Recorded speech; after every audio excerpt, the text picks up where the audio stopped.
नमस्कार, मी Shivani. Pune prime news मध्ये आपलं स्वागत. पिंपरी चिंचवड शहरातून एक धक्कादायक बातमी समोर येत आहे.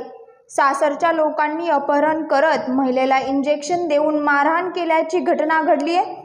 19 जूनला दुपारी 3 वाजता भर रस्त्यात या महिलेला ओढून जबरदस्तीने गाडीत बसवण्यात आलं. या घटनेचा सीसीटीव्ही फुटेज देखील समोर आला आहे. विशेष म्हणजे महिलेने सासरच्या लोकांविरोधात पोलीस ठाण्यात तक्रार दाखल करण्यासाठी धाव घेतली, परंतु पोलिसांनी तक्रारच दाखल करून घेतलेली नाही. मिळालेल्या माहितीनुसार अपहरण करण्यात आलेली महिला मूळची पुण्यातल्या मंचर येथील आहे. वाकड पोलीस ठाण्याच्या हद्दीमध्ये एका बिल्डरच्या कार्यालयामध्ये ही महिला कामाला आहे.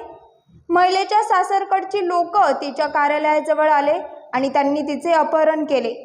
मात्र त्यावेळी तिथले उपस्थित नागरिक हा प्रकार नुसता बघत राहिले, पण कोणीही तिच्या मदतीसाठी गेले नाही. घटस्फोटासाठी महिलेवर दबाव टाकला जात होता, त्यासाठी सासरच्या मंडळींनी हे कृत्य केल्याचा आरोप या महिलेने केला आहे. सासरच्या मंडळींकडून कशी तरी सुटका करत या महिलेने थेट वाकड पोलीस ठाण्यात धाव घेतली. महिलेने पोलिसांना अपहरणाचे सीसीटीव्ही फुटेज दिले, तरी देखील पोलिसांनी तक्रार घेण्यास टाळाटाळ केल्याचा आरोप या महिलेने केला आहे.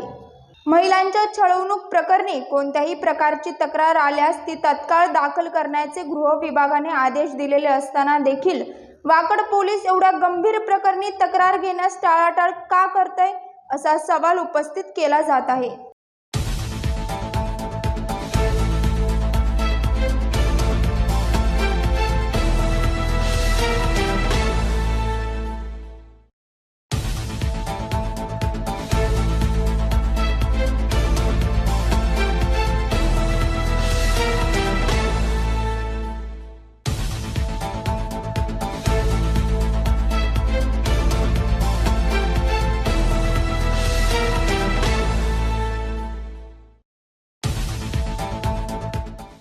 पाहत रहा पुणे प्राईम न्यूज. धन्यवाद.